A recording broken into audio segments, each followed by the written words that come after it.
जगद्वन्दं परं ब्रह्म नराकृते सौन्दर्यसार सर्वस्वं वन्दे नन्दात्मजं प्रपन्नपारिजाताय स्तोत्रवेत्रैकपाणये ज्ञानमुद्राय कृष्णाय गीतामृतदुहे नमः। वसुदेवसुतं देवं कंसचाणूरमर्दनं देवकी परमानन्दं कृष्णं वन्दे जगद्गुरुं वंशीविभूषितकरान्नवनीरदाभां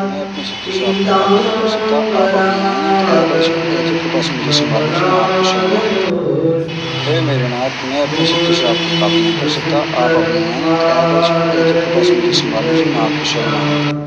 हे मेरे नाथ, मैं अपनी शक्ति से आपकी पाप नहीं कर सकता। आप अपने कृपा से मुझे संभाल लीजिए। नवजलधरवर्णं चम्पकोद्भासिकर्णं विकसितनलिनाश्यं विस्फुरन्मन्दहास्यं कनकरुचिदुकूलं चारुबरहावचूलं कमपिनिखिलसारं नौमि गोपीकुमारं वन्दे मुकुन्दमरविन्दजलायदाख्यं कुन्देन्दुशङ्खदशनं शिशुगोपवेशम् इन्द्रादिदेवगणवन्दितपादपीठं वृन्दावनालयं वसुदेवसुतं ध्येयं सदा परिभवग्नमभीष्टदोहं तीर्थास्पदं शिवविरिञ्चिनुतं शरण्यं विद्याद्यं प्रणतपालभवाब्धिभूतं वन्दे महापुरुषते चराय। प्रह्लाद नारद पराशर पुण्डरीका व्यासाम्बरीश शुकशौनक भीष्मदाल्म्यान् ऋकुमाङ्गदार्जुन वसिष्ठ विभीषणादि एतानहं परमभागवतान् नमामि। वाञ्छाकल्पतरुभ्यश्च कृपासिन्धुभ्य एव च पतितानां पावनेभ्यो श्रीवैष्णवेभ्यो नमो नमः। भक्ति भगवंत गुरु चतुर्नाम बपुए इनके पद वंदन किए नाशय विग्रहणे। जय जय श्याम जय जय श्याम जय जय श्री वृंदावन राम। जय जय श्याम जय जय जय जय श्री वृंदावन पावन राधे तेरो नाम पावन श्री वृंदावन धाम। पावन राधे तेरो नाम पावन श्री वृंदावन। जय बरसानो जय नंदराम रावल गोकुल अति अभिराम। जय बरसानो जय नंदराम रावल गोकुल अति अभिराम। जय गोवर्धन जय ब्रजधाम श्री यमुना जी ललित ललाम। जय गोवर्धन श्री यमुना जी ललित लगा यह जोरी चल अभिराम हृदय विराजो आठो याम यह जोरी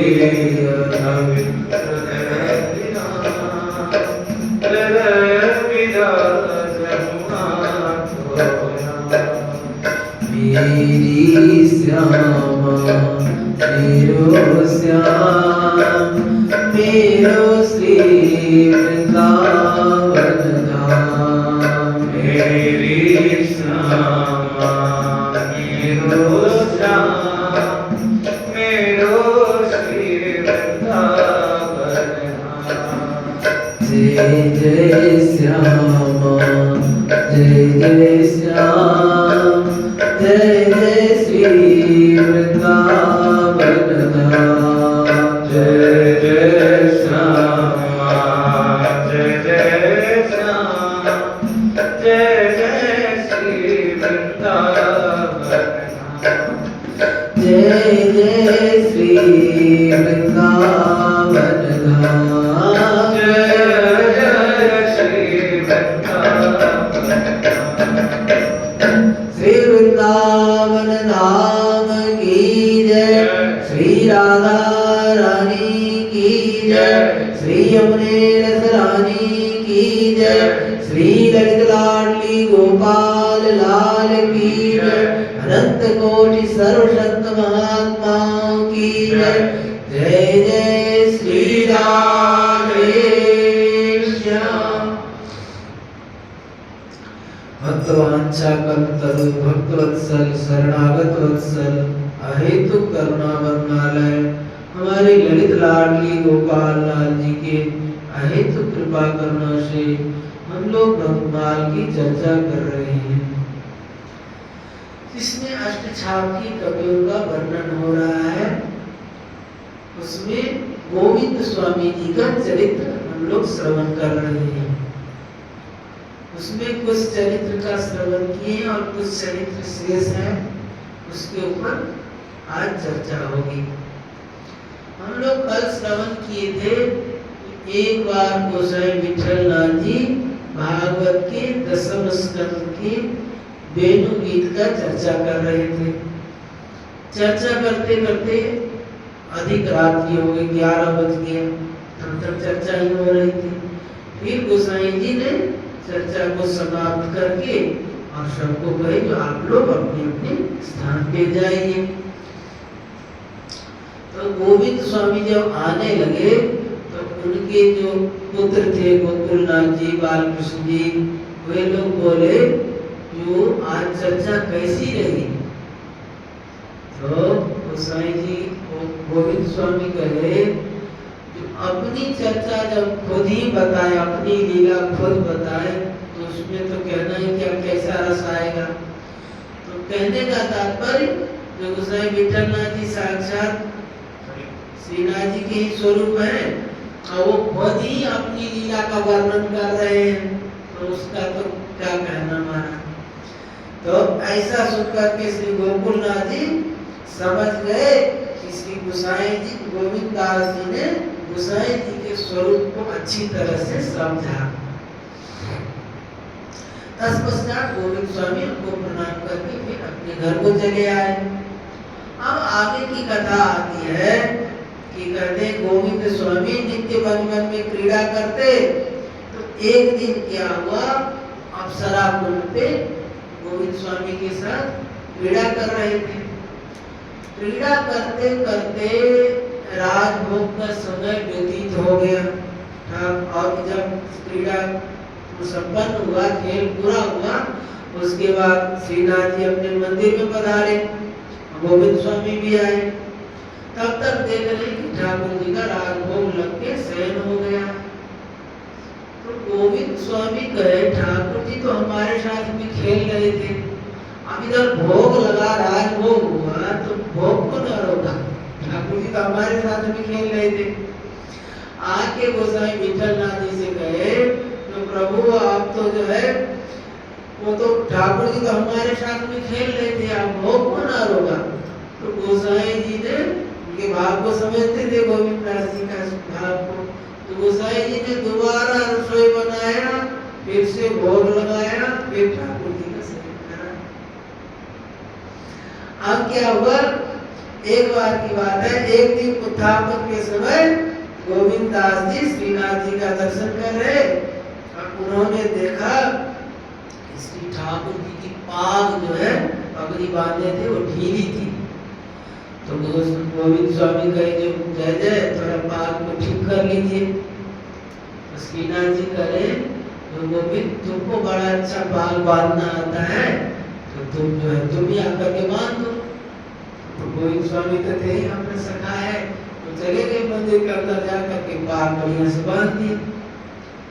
अब बांध देने जो तो चले गए, जाके बांध दिए। अब पुजारी जो था वो गोसाई जी को शिकायत किया, जो गोविंद स्वामी तो जो है सब आचार विचार को भ्रष्ट कर दिए, जा करके ठाकुर जी को छू दिए और ठाकुर जी छुआ गए। अब गोसाई विठलनाथ जी कहे जो गोविंद के छूने से श्रीनाथ जी अपवित्र छुआएंगे नहीं, क्यों? गोविंद के साथ तो हर समय खेल करते हैं, लीला करते हैं, तो उनके साथ में छूने से वो छुआएंगे नहीं। अब क्या हुआ, एक दिन गोसाई जी श्रृंगार कर रहे थे और श्रीनाथ जी श्रृंगार करा रहे थे, और गोविंद स्वामी बाहर में बैठ करके मंडप में समाजगान सुना रहे थे। और श्रीनाथ जी क्या कर रहे हैं, श्रृंगार करते करते एक कांकर लेकर के और गोविंद स्वामी को मार रहे हैं। अब एक मारे तो गोविंद स्वामी नशा की कोई बात नहीं, चलो मार दिए। एक मारे, दो मारे, तीन मारे, 4, 5, 6, 7, 8 कांकर मार दिए। वहां से लेने की इधर श्रृंगार करा रहे और छोटे छोटे पत्थर लेने करके उनको मार रहे गोविंद स्वामी को। अब जब 8 पत्थर मारे तो गोविंद स्वामी से नहीं रहा गया, उन्होंने भी एक लेकर के श्रीनाथ जी को लगाए, और श्रीनाथ जी को लगाए तो श्रीनाथ जी चौंक गए। अब चौंक जाने से गोसाई जी श्रृंगार कर रहे थे, तो उन्होंने कहा जय जय क्या हुआ, कोई जो गोविंदा ने मेरे को काकर मार दिए। अब गोसाई जी बड़े चिढ़े, क्यों रे गोविंद इतना उधम करता है, श्रृंगार भी नहीं ठीक से करने देता है, लाल जी को लग जाएगा। अब गोविंद स्वामी जी चिढ़ गए, अपना पोत दूसरे का पोत गाजर बोली, अपना पोत जो 8 काकर मारे तब नहीं कुछ कहे, और हमने एक मारा तो आपको शिकायत कर रहे हैं। तो देखो हमारी हो, तब कहने जो अपनो पूत सपूत और दूसरे को मूली गाजर, आप ही अपने पूत को सपूत मानते हैं और दूसरे पूत को मूली गाजर समझते हैं। देखो हमारी हो, जब आपके ठाकुर जी ने 8 काकरी मुझको मारी, तब तो आपको नेगली रिस नहीं हुआ, और हमने एक मारी तब आपको बड़े रिस हुआ, लाल पीली करने लगे आंख। तब ये बात सुन करके फिर गोसाई जी हंस गए। अब कह रहे एक बार गोविंद दास जी की बेटी, गोविंद दास जी की बेटी आंतरी गोविंद स्वामी तो आ गए थे, यहाँ पे रहने लगे थे मथुरा वृंदावन में श्रीनाथ जी की सेवा में। अब इनकी बेटी का विवाह हो गया था, तो कुछ दिन के बाद पिताजी से मिलने के लिए बेटी आई। आने के बाद वो आकर के इनके पास रह रहे हैं, लेकिन उनके मन में भी, बेटी के मन में इच्छा तो पिताजी प्रेम से हमसे बात करें, बोलचाल करें, लेकिन गोविंद स्वामी जो है बिल्कुल अनुमनस्क। बेटी आकर के कई दिन हो गए, उनसे हालचाल भी नहीं पूछ रही, भाई तुम कैसी हो, क्या हो। उनकी बहन रहती थी साथ में, कान्हा भाई, उन्होंने कहा जो आपकी बेटी आई है उनसे थोड़ा हालचाल तो प्रेम से पूछ लीजिए। तो गोविंद स्वामी कहे एक मन था, अब उसको तो हम ठाकुर जी में लगा दी, जैसे गोपियों ने कहा ना, जब उद्धव जी ज्ञान गोपियों को ज्ञान देने के लिए आए थे, तो क्या कहे जो ऊधो मन न भरे 10-20, एक तो सो गयो श्याम संग, अब को आराधे ईश। तो ऐसे ही गोविंद स्वामी ने कहा, एक मन था उसको हम ठाकुर जी में लगा दिए, अब दूसरे की तरफ देखने का हमारे मन समय ही नहीं, हमारे को फुर्सत ही नहीं है। तो क्या हुआ, चाहे उसे श्री ठाकुर जी में लगा लो, चाहे बेटी में, मैंने तो श्री ठाकुर जी में लगा रखा, अतः बोलने का अवकाश ही कहाँ रहा।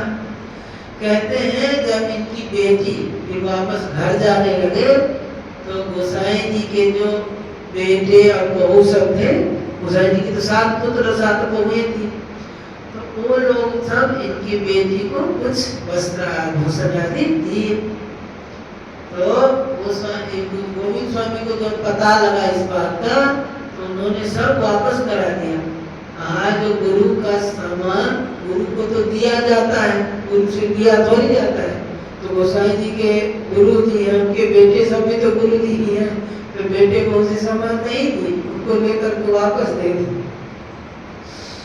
गुरु गोविंद को तो कुछ देना ही चाहिए, उनसे लेने की इच्छा नहीं करनी चाहिए। अब एक बार की बात है, गोविंद स्वामी पद बनाते थे नित्य नए नए, जैसे सूरदास जी आदि कुमारदास जी आदि बना देते, ऐसे गोविंद स्वामी बनाते। एक बार बसंत के समय की लीला चिंतन करते हुए धमार पद गा रहे थे। अपने लोग होली का पद गाते ना, उसमें ये पद है। तो क्या हुआ, उस पद में आते हैं जो कहते हैं, जो श्री जी ठाकुर जी के धीरे धीरे आकर हाथ में अर्गजा कुमकुम लगा करके और ठाकुर जी के गाल में लगा करके और भाग गई। अब गोविंद स्वामी ऐसे ही पद गा रहे हैं और वही लीला देख रहे हैं। देखते देखते देखते जो श्री जी भाग गई, अर्गजा कुमकुम हाथ में लगा के ठाकुर जी के गाल में लगा करके भाग गई, तो ये पद गाना वही बंद कर दी। अब गोसाई जी कहे गोविंद पद गाओ, अरे पद कैसे गाए, वो पद तो श्री जी भाग गए तो हमारा धमार भी भाग गया उसी के साथ, तो पद पूरा नहीं किए, वहीं पे छोड़ दिए। तब गोसाई जी के जो पुत्र थे गोकुलनाथ जी, उन्होंने उस पद को फिर पूरा किया। अब कहते हैं जो गोविंद स्वामी को खुद पगड़ी बांधना बहुत अच्छा था, बहुत अच्छे ढंग से पगड़ी बांधना आता था। एक बार श्रीनाथ जी भी कहे जो हमको पगड़ी बांध दो, ढीली थी तो वो बांध दिए थे। तो ब्रजवासी लोग भी इनके पगड़ी को देख करके आकर्षित हो जाते थे, कितना सुंदर, क्या बढ़िया पगड़ी बांधे। एक बार एक ब्रजवासी को रहा नहीं गया, वो इतना सुंदर पगड़ी देख करके उनका पगड़ी उतार के खुद पहन लिया। तो ये तो ब्रजवासी सके भाग में रहते थे हर समय, सारे 16 टूक की पगड़ी है, संभाल के रखना। मतलब इतना गरीबी था, अत्यंत गरीब थे। तो जैसे कुंभन दास जी का पगड़ी में 17 गांठ था, 17 जोड़ था, आइए गोविंद स्वामी जी के पगड़ी में 16 जोड़ था। तो वो बेचारा ब्रजवासी देखा, वो पगड़ी तो बहुत सुंदर है लेकिन 16 टोक जुड़ा हुआ है, फिर वापस लेके दे दी। तो कह रहे तो सारे 16 टूक की मेरी पाग है, संभाल के रखना। ब्रजवासी ने तुरंत इस महाकिंचन को प्रणाम कर पाग वापस दे दी। ये बड़े विनोदी थे। एक दिन एक आदमी मनमुखी ढंग से गा रहा था, मतलब ठाकुर जी को सुना रहा था, पदगान कर रहा था और स्वर पे सुरा अपना गा रहा था। तो गोविंद स्वामी कहे भाई ठीक ढंग से गाओ। तो वो क्या कह रहा है, हम तो ठाकुर जी को रिझा रहे हैं, हमको राग ताल से क्या मतलब है। तो गोविंद स्वामी कह रहे अरे जब तुम्हारा राग ताल सुन के मनुष्य ही नहीं प्रसन्न हो रहा है तो ठाकुर जी कहाँ से प्रसन्न हो जाएंगे। ठीक ढंग से गाओ। अरे मनुष्य नहीं रिझेंगे तो भगवान क्या रिझेंगे। इनका तात्पर्य यह था कि जो भी साधन किया जाए वह गुरु गोविंद के विधि के अनुसार किया जाए, मतलब राग का ढंग से सीख करके करो तो होगा। ऐसे राग मेला बेसुरा बेताला गा रहे हैं, अरे हम भगवान को रिझा रहे, हम अब आदमी को ही नहीं अच्छा लग रहा है तो भगवान कैसे प्रसन्न होंगे? तब भगवान प्रसन्न होते हैं। अब कह रहे हैं एक दिन श्रीनाथ जी श्याम घाट पे खेल रहे थे, मुरली बजा रहे थे, ग्वालपाल सब नीचे बैठे थे और गोविंद दास जी चबूतरा पर बैठे बैठे भगवान सुना रहे थे। अब क्या हुआ कि इतने में उत्थापन का समय हो गया। उत्थापन का समय हो गया तो श्रीनाथ जी वहां से भागे, मंदिर में सेवा का समय हो गया तो मंदिर में भागे। अब भागे तो वहां पे श्याम घाट में एक पेड़ में इनका बागा कपड़े पहने थे वो उलझ गया, ये भागे तो चले गए मंदिर में और वो फटा हुआ कपड़ा उसी पेड़ में ही लटका रहे थे और जाके मंदिर में पहुंच गए। मंदिर में जब विठलनाथ गोसाई आए और उत्थापन के लिए खोले तो देखे जाके वस्त्र फटा हुआ, उनको बड़ी चिंता हुई, अभी नया कपड़ा पहनाए थे अभी कैसे फट गया। सबसे पूछे जो भाई कोई आया था? नहीं, कोई नहीं आया था। अभी बड़े चिंतित हुए गोसाई विठलनाथ जी। इतने में ही गोविंद स्वामी आए उत्थापन का दर्शन करने। उत्थापन का दर्शन करने आए तो देखी विठलनाथ जी बड़े उदास हैं। तो क्या करें? पूछे जय आप उदास किस कारण से हैं? तो देखो गोविंद अभी ठाकुर जी को नए वस्त्र धारण कराए थे और ठाकुर जी का वस्त्र फटा हुआ है तो इनको कोई अशुभ का चिंता हुआ, वस्त्र फट जाना जल जाना ये अशुभ माना जाता है। तब कहे ऐसा है। तब गोविंद स्वामी ने कहा आप जो है आपके ठाकुर जी का स्वभाव तो जानते हैं कितने चंचल चपल हैं। आप तो मंदिर में विराजमान कर देते, ये कहाँ खेलने जाते आपको कुछ पता है? करे आप बड़े भोले हैं। अरे आप अपने लाल जी श्री ठाकुर जी का स्वभाव जानते हैं कितने चपल हैं। चलिए मैं आपको दिखाता हूँ। गोसाई जी को लेकर के गए श्याम घाट पे और वहां दिखाई वो वस्त्र फटा हुआ वो पेड़ में ही लगा हुआ था। अब गोसाई जी वो वस्त्र को लेकर के और फिर लेकर के आए ठाकुर जी के मंदिर में, उस कपड़े से कपड़े को मिलाए तो यही है कि दूसरा है, और देखे जो यही मिला। तब जाकर के इनके मन में संतोष हुआ, टुकड़ा दिखाया और समस्त वृत्तांत बताया। तब श्री गोसाई जी वह टुकड़ा लेकर मंदिर में आए और बागे से मिलाकर देखे तो निश्चय हो गया कि श्रीनाथ जी के बागे से ही फटा है। तब श्री गोसाई जी श्रीनाथ जी की ओर देखकर हंस गए और श्रीनाथ जी भी गोसाई जी की तरफ देख के हंस गए। उस समय श्रीनाथ जी से पूछे जो वस्त्र कहाँ फटा तो नहीं बोले, वो चुपचाप सिर झुकाए क्योंकि बोलूंगा तो डांटेंगे कहीं, इसलिए उस समय चुप रहे। जब बात पता लग गया तो ये देख के उनको हंसे और वो इनको देख के हंसे। अब श्री गोसाई जी गोविंद पर बहुत प्रसन्न हुए। उसी दिन से मंदिर में ये नियम हो गया कि जब भी ठाकुर जी का सेवा का समय आएगा उससे पहले 3 बार घंटा नाद होगा और 3 बार शंख नाद होगा और उसके बाद कुछ समय रुक करके फिर ठाकुर जी का भोग लगेगा, क्योंकि ठाकुर जी कहाँ गए? खेलने चले गए होंगे। इसी कारण से वो नियम हो गया। तो अभी भी श्रीनाथ जी में ऐसे ही होता है। जब भी जैसे रात भोग का समय हुआ तो पहले अपने यहाँ भी देखते पहले घंटी लगता है फिर जाके भोग आता है। तो भाई ठाकुर जी कहीं घूमने चले गए हो, खेलने चले गए हो तो उतना देर में आ जाएंगे फिर भोग लगेगा। अब एक दिन की बात है, प्रातः समय श्री गोविंद स्वामी यशोदा घाट पर बैठ करके भैरवी राग आलाप रहे थे, भैरवी राग में पद गा रहे थे। अब उसको सुन करके नहीं, एक बार की बात है कि संगीत सम्राट तानसेन आया था गोसाई जी का दर्शन करने। गोसाई जी का दर्शन करने आए तो गोसाई जी जानते थे कि भाई संगीत का जानकार है, अकबर के बादशाह के वहाँ गाता है ये। तो उन्होंने कहा भाई श्रीनाथ जी को कुछ सुना तो गान की वो अच्छी तरह से अपना गाए। तो गाने के बाद प्रसन्न होकर गोसाई जी उनको 1000 रुपया दिए। अब 1000 रुपया देने के बाद साथ साथ में एक कौड़ी भी दिए। तो उनको समझ में नहीं आया 1000 रुपया दिए हो ठीक है, कौड़ी किस लिए दिए? तो उनका भाव ये था, गोसाई जी कहे जो गोविंद स्वामी के सामने आपका जो गायन है वो कौड़ी के बराबर है। तो तान से देखा, जब फिर गोविंद स्वामी से गान तान सुने तो देख कर के महाराज जी आपने कौड़ी जो दिया वो तो ज्यादा दे दिया, हमारे तो कौड़ी के बराबर भी नहीं है। तो तान से जो है अकबर बादशाह के पास गया और गोविंद स्वामी का संगीत का चर्चा था तो उन्होंने बताया उनके सामने।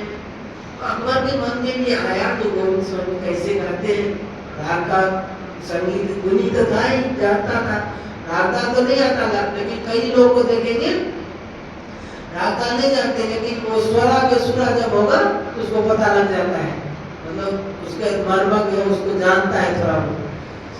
तो ऐसे अकबर जो था मुनि था, उन्होंने सोचा मैं एक बार गोविंद स्वामी का संगीत सुने जा करके। तो गोविंद स्वामी यशोदा घाट पे जब गा रहे थे अकबर बादशाह वेश बदल करके, क्यों ऐसे तो जाने नहीं देंगे, तो इस कारण से वेश बदल करके आकर के राग सुन रहे थे। और सुनते सुनते जब वहाँ बादशाह बना हुआ जब तानसेन वगैरह गाते तो उसमें बाबा करते हैं अकबर, तो वो आदत था ही, जैसे अपने भी पद गाते हैं तो उसका भी तरीका होता है, कहीं जय हो कहने का और बाबा कहने का, वो भी एक ढंग होता है। वो ढंग से नहीं गाएंगे तो खराब लगेगा, ढंग से गाएंगे तो ही अच्छा लगेगा। तो जब ये राग आलाप रहे थे तो ऐसा ढंग से गा रहे थे, वो सुनकर के वो जो अकबर बादशाह को रहा नहीं गया, उन्होंने कहा वाह वाह। ओ गोविंद स्वामी सुने भाई बाबा कौन कर रहा है, वो देखे तो अकबर को पहचान गए, पहले से उसको देखते ही वो पहचान गए तो अकबर है। अरे राम राम राम राम, छी गया छी गया। अब छी क्या गया, वो राग तो हम तो ठाकुर जी को सुनाते थे, अब यह बादशाह मलेच्छ ने सुन लिया इस राग को, तो ये राग जो है छुआ गया। तो उसके बाद से इन्होंने जीवन में कभी वो राग नहीं गाया ठाकुर जी को सामने, क्योंकि लेकिन जबकि वो राग इनको बहुत प्रिय था, वो बहुत गाते थे, लेकिन अब वो मुसलमान ने उनको छू लिया, लेंस ने छू दिया, इस कारण से जीवन भर फिर वो राग नहीं गाए। अब कहते हैं एक दिन एक वैष्णव ने गोविंदास जी को खड़े खड़े लक्ष्मणा करते हुए देखा। अब आकर के गोसाई जी से शिकायत किए तो गोविंद स्वामी जो है सब आचार प्रचार को सब तिलांजलि दे दिया है, कोई शुद्धि अशुद्धि का ध्यान नहीं, खड़े खड़े लक्ष्मणा कर रहा। अब गोविंद स्वामी गोसाई जी बुलाए, क्यों रे गोविंद, आचार विचार का ध्यान नहीं रखता है?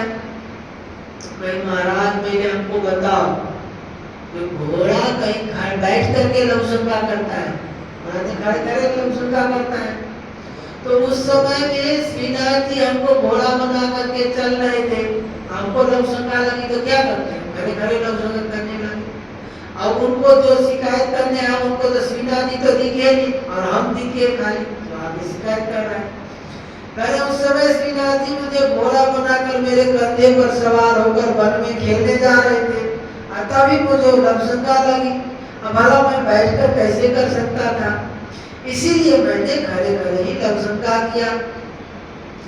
इस अंधे ने मुझे लवसंगा करते थे देखा, श्रीनाथ जी को तो देखा नहीं, अतः शिकायत करने चला आया। यह सुनकर श्री गोसाई जी मुस्कुरा गए। अब क्या हुआ, एक कान्हा नाम का एक भंगी था, वो श्रीनाथ जी के मंदिर के सामने में रोजाना झाड़ू लगाता था। तो जैसे श्रीनाथ जी गोविंद स्वामी के साथ में खेलते थे, ऐसे वो भंगी के साथ में भी खेलते थे। कान्हा नाम का जो भंगी था उसके साथ में भी खेलते थे। तो श्रीनाथ जी और कान्हा का भी श्रीनाथ जी के प्रति बहुत प्रीति था। तो श्रीनाथ एक दिन श्रीनाथ जी और गोविंद सखा कान्हा के साथ खेल रहे थे। गोविंद स्वामी भी थे और श्रीनाथ जी और कान्हा तीनों ही खेल रहे थे। और खेल में कान्हा हार गया तो ठाकुर जी श्रीनाथ जी उनको घोड़ा बना करके उसमें चढ़े थे। अब जब खेल खत्म हो गया तो श्रीनाथ जी मंदिर में जाने लगे। तो गोविंद स्वामी कहे, जय जय गोसाई जी इतना मर्यादा का पालन करते हैं, अपरस का सेवा है, आप जो है बनी के ऊपर चढ़े, कम से कम स्नान करके जाओ। अरे गोविंद में ठंडी का मौसम है, हमको ठंडा लग रहा है, नहीं आएगी। तो भाई अच्छा नहाओगे नहीं तो नहीं नहाओगे, कम से कम चल के कुंड पे कम से कम आचमन करके पवित्र हो जाओ, थोड़ा सा कम से कम आचमन ये कर लो। तो कह रहे हैं जो श्री ठाकुर जी ने कहा भैया ऐसा नहीं करना। उन्होंने कहा नहीं, गोसाई जी के मंदिर में बड़ा आचार विचार करते हैं और आप भंगी को छुपकर मंदिर में प्रवेश करेंगे, रात को मारोगे, इस प्रकार आप मर्यादा मिटाकर भ्रष्टाचार फैलाएंगे, यह उचित नहीं है, मुझसे यह नीति नहीं सही जाएगी। और वो गोविंद स्वामी का है तो मैं गोसाई जी से जाके कह दूंगा आप ऐसे ऐसे करते हैं, अरे गोसाई जी से शिकायत करूंगा। तो श्री ठाकुर जी के भैया ऐसा मत करो, गोसाई जी को मत कहना। परंतु गोविंदास जी ने एक नहीं मानी। इनका कहना था कि यदि आप पहले समीपस्थ गोविंद कुंड में स्नान करके तब मंदिर में प्रवेश करिए। तो श्री ठाकुर जी ने कहा भैया ठंड के दिन है, स्नान करने का मन नहीं हो रहा है, मैं ऐसे आचार विचार से बाज आता हूँ। तब गोविंद स्वामी ने कहा अच्छा स्नान नहीं करना चाहते तो कम से कुंड में चल करके मंत्र पढ़ करके मार्जन कर लीजिए, पवित्र हो जाएगी। तो श्री ठाकुर जी ने श्री गोविंदास जी का यह प्रस्ताव स्वीकार कर लिया और जाकर के कुंड पर आकर आचमन करने लगे। अब गोविंद स्वामी क्या के पीछे से आके उनको धक्का दे दिए कुंड में और खुद भी उसके साथ कूद गए कुंड में। तो गोविंद स्वामी को तो तैरना आता था, ठाकुर जी अब डूबने लग गए। तब श्रीनाथ जी उनको हाथ पकड़ करके फिर बाहर लाए। तो गोविंद स्वामी ने बांह पकड़ कर निकाला भी। तत्पश्चात ताली बजाते हुए गोविंद अपने घर को भाग गए। हम अच्छा काम किए, ठाकुर जी को पवित्र करके फिर भेजे। अब श्रीनाथ जी भीगे वस्त्र में मंदिर में जाके बैठे हैं। अब जब गोसाई जी सेवा में गए तो श्री ठाकुर जी के भीगे वस्त्र से पूछे, जय जय यह वस्त्र भीगे कैसे हैं? अब श्रीनाथ जी ने मुंह मिचका कर कहा, गोविंद ने धक्का दे दिया। श्रीनाथ जी पूरी बात नहीं बता रहे, आधी बात बता रहे कि गोविंद धक्का दे दिया। क्या क्या लीला हुआ वो सब नहीं कहे। कह रहे जो कुंड में गिरा दिया था मेरे वस्त्र भीग गए। अब गोसाई जी तुरंत गोविंदास जी को बुलाया और बड़ी फटकार लगाई कि कहीं ऐसा खेला जाता है जिससे जान जोखिम उपस्थित हो जाए। बालक है कहीं डूब जाता कुंड में तो कह रहे गोविंद स्वामी ने हंसकर कहा, गोसाई जी आपके लाल जी भंगी के बेटे को घोड़ा बनाकर उस पे सवारी किए थे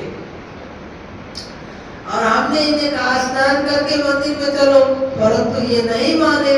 तब मैं जैसे तैसे इन्हें स्नान कराकर मंदिर में लाया। यदि मैं ऐसा नहीं करता तो आपका सब आचार विचार समाप्त हो जाता।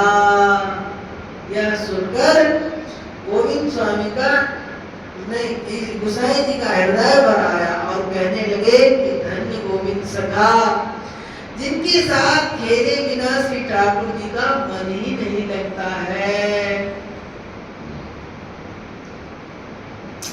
इस प्रकार श्री गोविंद दास जी के अनंत चरित्र हैं। अब ठाकुर जी का भी चरित्र होता है और भक्तों का भी चरित्र होता है, तो कहते हैं कि एक दिन की बात है। भागवत में भी आता है ना, जब कृष्ण लीला वर्णन होता है तो कहते हैं एक दिन की बात है, एक दिन ऐसा हुआ था। अब दिन तो 24 घंटा का होता है, 24 घंटा में कितने लीला, भगवान जो करते सब एक एक लीला होता है। तो ऐसे ही भक्तों के भी अनंत चरित्र हैं और भगवान के भी अनंत चरित्र हैं। उसमें से कुछ कुछ अंश में कहा जाता है। तो इस प्रकार से जैसे श्री सूरदास जी, परमानंद दास जी, गुरुमन दास जी की तरह श्री गोविंद स्वामी भी नित्य नूतन पद रचना और गायन द्वारा श्रीनाथ जी की कीर्तन सेवा किया करते थे और आपके पद बड़े ही सुललित थे।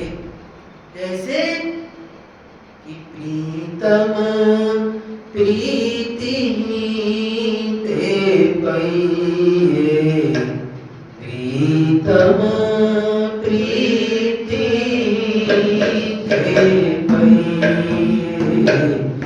प्रीतम प्रीति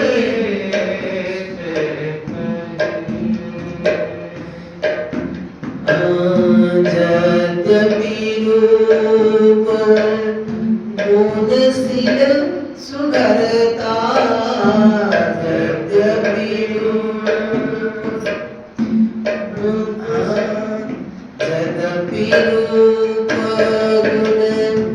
गुणशील सुघरता, यद्यपि रूप गुणशील सुघरता, बिन बातन नरि जइए,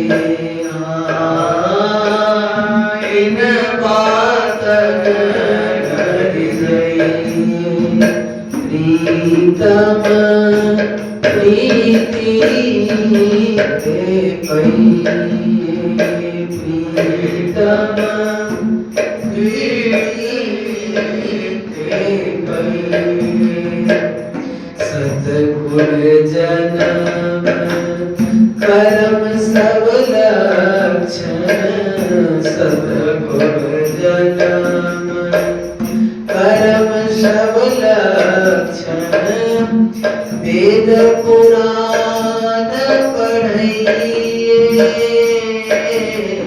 वेद पुराण पढ़इए,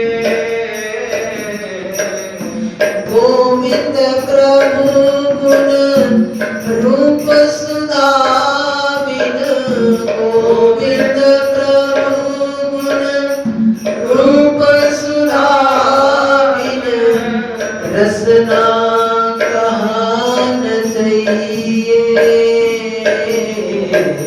रसना कहान चाहिए, प्रीतम प्रीति ते पइए, प्रीतम प्रीति ते पइए, प्रीतम प्रीति ते पइए। तो इस प्रकार गोविंद स्वामी बड़े सुंदर सुंदर पद बनाते थे। कहे जो आओ मेरे गोविंद गोकुल चंदा, भई बड़ी बार खेलत यमुना तट, बदन दिखाई देव आनंदा। बाल लीला का वर्णन करते हैं, कहते हैं मेरे गोकुल चंद आ जाइए और खेलते खेलते बहुत देर हो गया, आ करके अब बदन दिखाइए और दिखा करके मेरे को आनंदित करिए। यशोदा मैया का भाग से गा रहे हैं। खरे गायन की आवत ही आवत की बिरिया, दिन मनि किरण होती अति मंदा। गौ को चरा करके आने का बिरिया हो गया, समय हो गया है और सूर्य भगवान जो है अस्ताचल को जा रहे हैं, इसीलिए आ करके अपना बदन दिखाइए।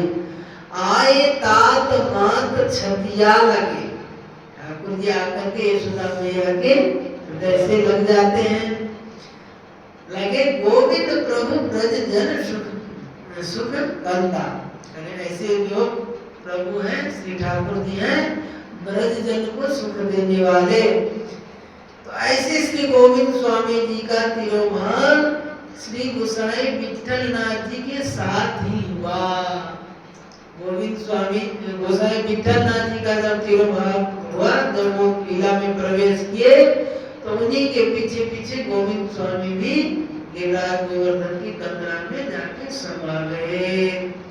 तो इस प्रकार श्री गोसाई जी के तुरंत बाद ही ये श्री गोवर्धन जी की कंदरा में प्रवेश कर गए। इस प्रकार श्री गोविंद स्वामी जी का चरित्र यहाँ संपन्न हुआ। अब कहते हैं आज सुबह की प्रार्थना के ऊपर थोड़ा चर्चा करते हैं। स्वामी जी महाराज कहते थे, कह रहे हैं, जो जीव मात्र का किसी न किसी का आश्रय लेने का स्वभाव है। आप देखेंगे लता बेली भी होती है तो किसी पेड़ का सहारा ले लेती है। ऐसे जीव मात्र का किसी न किसी का सहारा लेने का स्वभाव है। तो कोई धन का सहारा लेता है, कोई व्यक्ति का सहारा लेता है, कोई किसी न किसी का सहारा लेता है। तो आप महाराज जी बताए कि जब सहारा लेने का स्वभाव है तो भाई सहारा समर्थ का सहारा लो, जो सर्व समर्थ है उनका सहारा लो, जो सहारा टिक पाए। आप जिसका भी सहारा लेते हैं वो सब नाशवान है, सभी जाने वाला है। धन का सहारा लो, व्यक्ति का, वस्तु का, परिस्थिति का, किसी चीज का आप सहारा लेते हैं वो खुद ही नाश में जाने वाला है। तो ये सहारा ही लेना है आपको। तो अविनाशी परमात्मा का सहारा लिए, जो कभी नहीं छोड़े। भगवान शुरू से पहले से, हमारे जन्म से पहले से हमारे थे, अभी भी हमारे हैं और आगे भी हमारे रहेंगे। कभी हमारा साथ नहीं छोड़ते।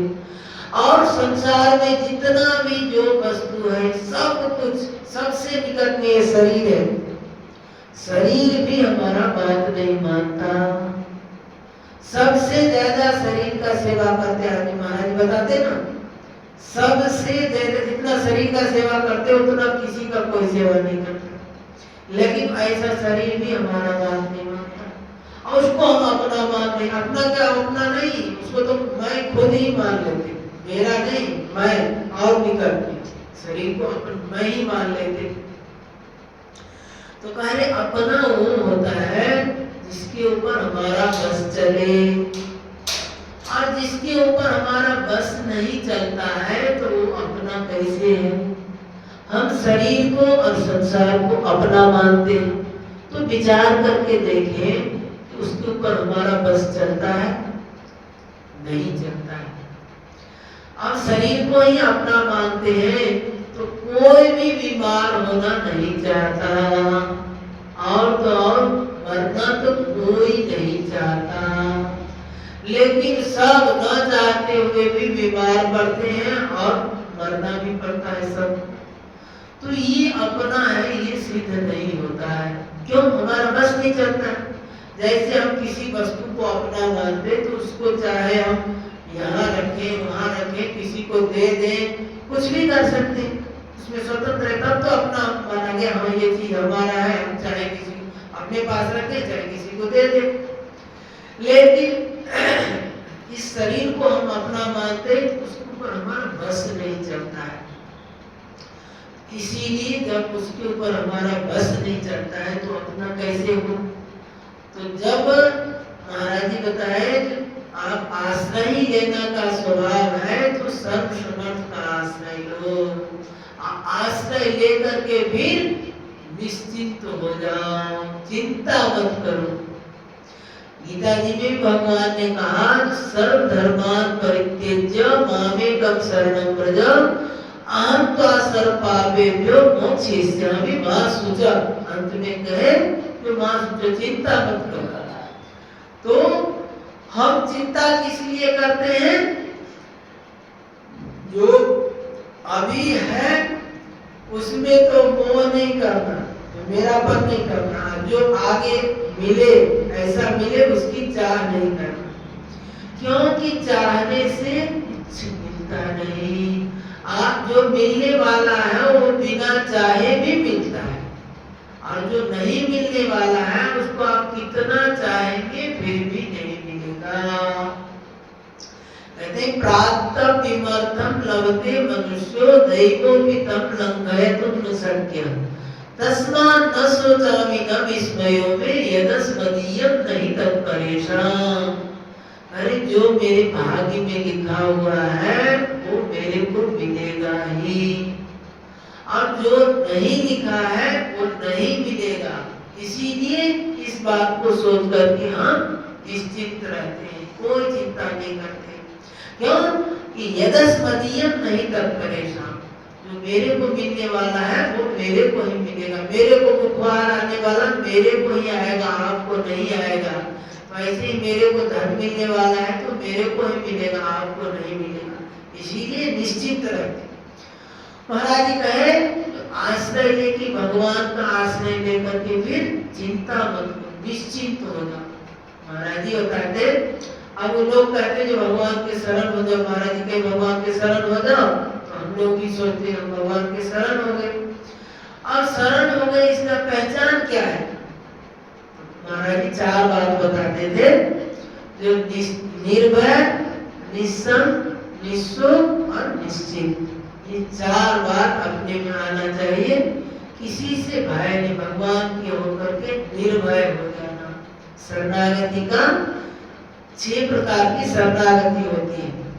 उसमें कहते जो अनुकूलस्य संकल्प प्रातिकूलस्य वर्जनम रक्षिष्यति इति विश्वासः भोक्तृत्व वर्णम तथा आत्मनिक्षेप कार्पण्यम सर्वविधा शरणागति।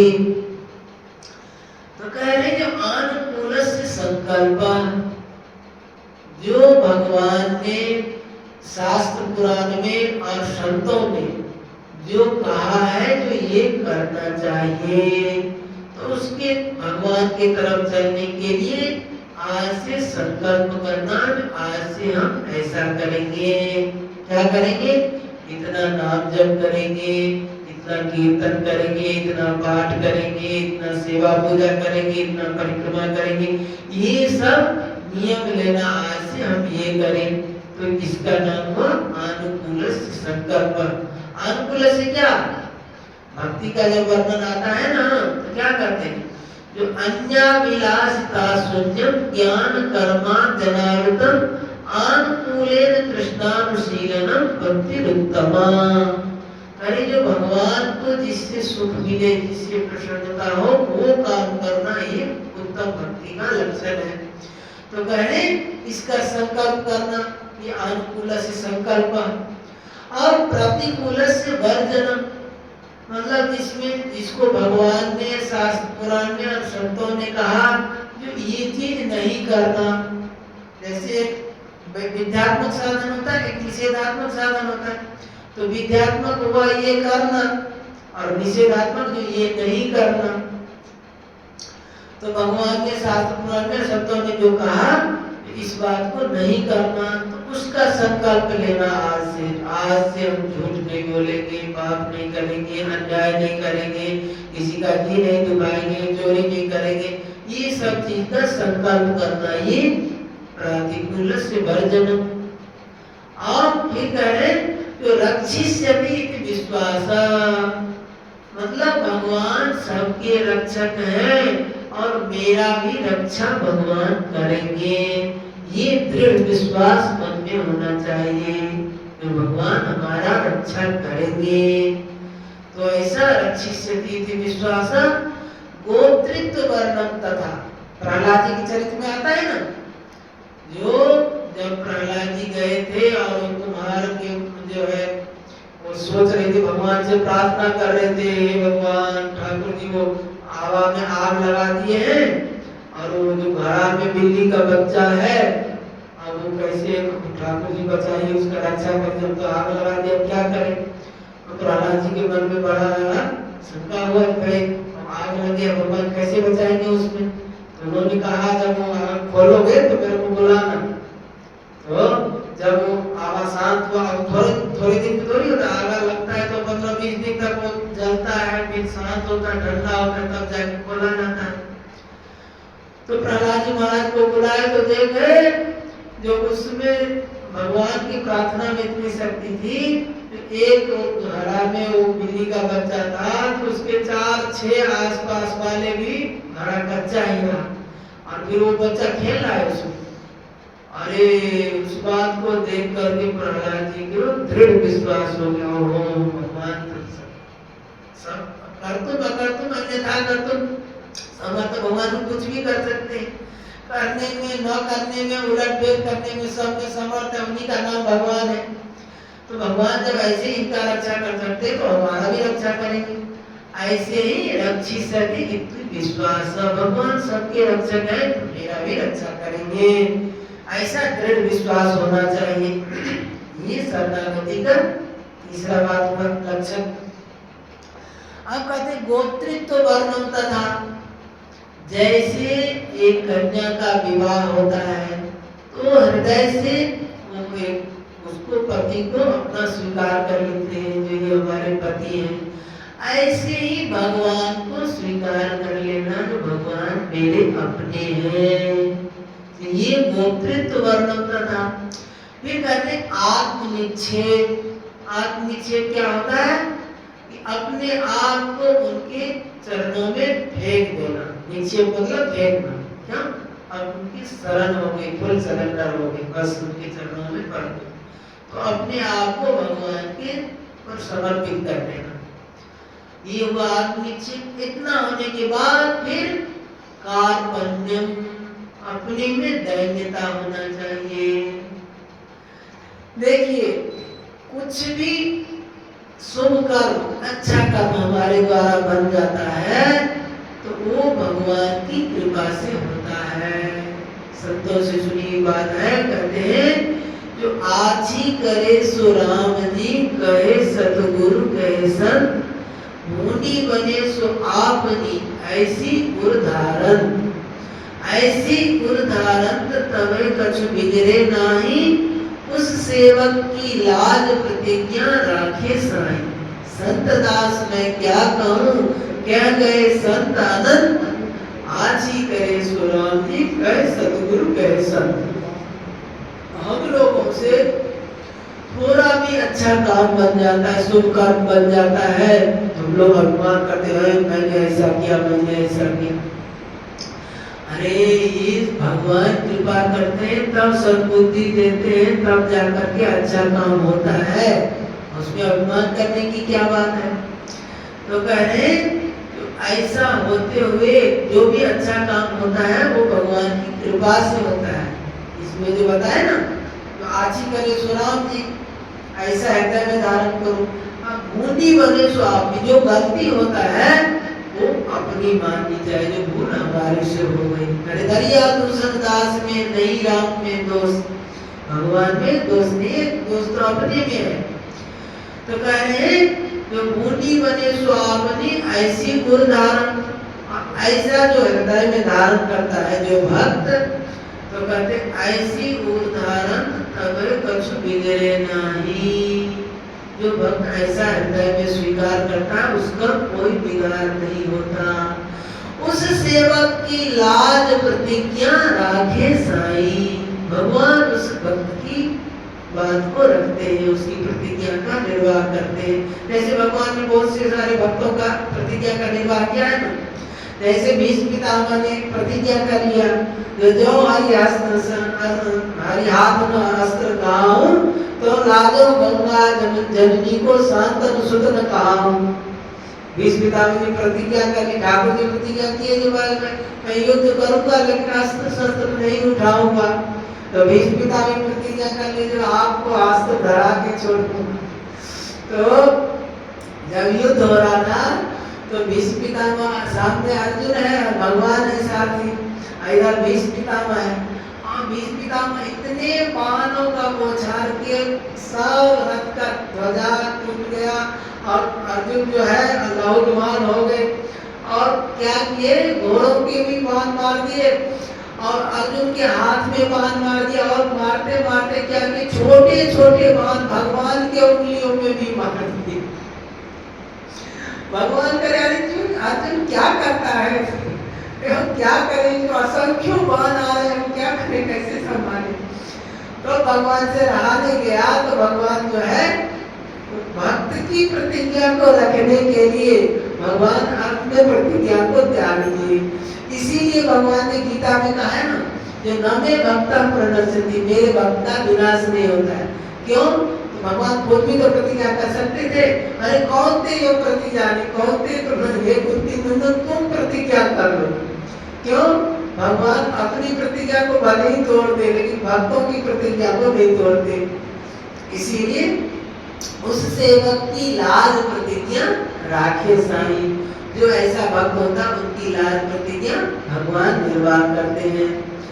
तो कह रहे जो संत दास मैं क्या कहूँ, कह गए संत अनंत, अरे मैं क्या कहूँ, सारे शास्त्र पुराण सारे संत ये क्या करके गए। आजी करे सुराम जी कहे सतगुरु, जो अच्छाई बन जाता है ये भगवान की कृपा से होता है, और जो गलती बनती है अपने से होता है। तो कहने का तात्पर्य हम शरणागति का लक्षण बता रहे थे। तो 6 प्रकार का शरणागति, क्या अनुकूल से अनुकूलता का जो पालन करना, और इसका जो प्रतिकूल है उसका वर्जन करना। रक्षक तो भगवान हमारे रक्षक हैं, वो हृदय में विश्वास करना और हृदय से स्वीकार कर लेना जो भगवान मेरे अपने हैं। अब भगवान के चरणों में अपने आप को समर्पित कर देना, और ऐसा होते हुए अपने में दैन्यता का भाव रखना, जो हम तो कुछ नहीं जानते। नहीं तो थोड़ा सा भी अच्छे कर्म करने जब लग जाते तो आदमी में भूख आ जाता, रे मैं ऐसा हूँ, मैं इतना नाम जप करता हूँ, मैं इतना ये करता हूँ। तो ऐसा होने से वो क्या होता है ना, अच्छाई का अभिमान बुराई का जल है। कहते अच्छाई रूपी अभिमान, अच्छाई रूपी जो अभिमान रूपी वृक्ष के नीचे में सारे दोष रहते हैं, सारे दोष दुर्गुण अवगुण जो है। अरे देहाभिमानी न सर्वे दोषा प्रादुर्भवन्ति, जितना भी दोष दुर्गुण होता है सब शरीर में अभिमानी, शरीर को अपना मान करके उसमें जो अभिमान करते उसी से होता है। तो महाराज जी आज सुबह प्रार्थना में ये चर्चा कर रहे थे, जो शरण लेने का, आश्रय लेने का स्वभाव है, तो सर्व समर्थ का आश्रय लो, और आश्रय लेकर के फिर निश्चिंत हो जाओ, चिंता मत करो। आज की कथा को हम ये विश्राम देते हैं, आगे की कथा कल होगी। मेरो वृंदावन वृंदावन वृंदावन, मेरो वृंदावन वृंदावन वृंदावन, वृंदावन वृंदावन, प्यारो वृंदावन वृंदावन वृंदावन, प्यारो वृंदावन वृंदावन वृंदावन, जीवन वृंदावन वृंदावन वृंदावन, जीवन वृंदावन वृंदावन वृंदावन, सर्वस्व वृंदावन वृंदावन वृंदावन, सर्वस्व वृंदावन वृंदावन वृंदावन, मेरो वृंदावन वृंदावन वृंदावन, मेरो वृंदावन वृंदावन वृंदावन, वृंदावन के गुण सुनिए, वृंदावन के गुण सुनिए, ये सूरज में लो, ये सूरज में लो, जय सुन के पूजत नहीं, जय सुन के पूजत नहीं, मुक्तिदानी सभी को मुक्तियार सतको, वृंदावन वृंदावन वृंदावन, वृंदावन वृंदावन वृंदावन, यारो वृंदावन वृंदावन वृंदावन, यारो वृंदावन वृंदावन वृंदावन, वृंदावन वृंदावन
श्री वृंदावन धाम की जय, श्री राधा रानी की जय, श्री यमुने रस रानी की जय, श्री ललित लाडली गोपाल लाल की जय, अनंत कोटि सर्व संत महात्माओं की जय। जय जय श्री राधे श्याम। हे नाथ, हे मेरे नाथ, मैं आपको भूलूं नहीं। हे मेरे नाथ, हे मेरे प्राणनाथ, कोई भी आपको भूले नहीं। हे मेरे प्यारे, हे मेरे प्राण प्यारे, कोई भी अपने आप को भूले नहीं।